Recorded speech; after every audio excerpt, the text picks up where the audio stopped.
अस्सलाम वालेकुम। मुझे आज एक बहुत ही प्रिटी प्रिंसेस की पोर्ट्रेट बनानी है।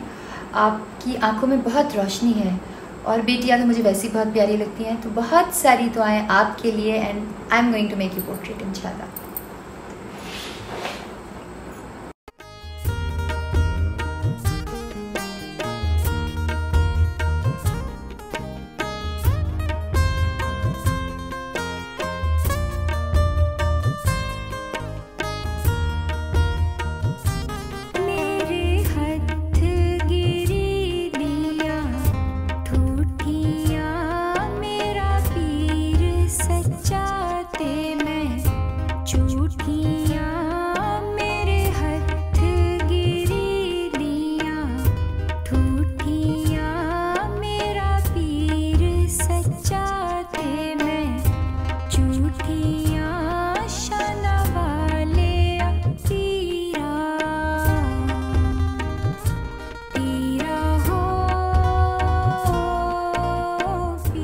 Finally, I completed this skit.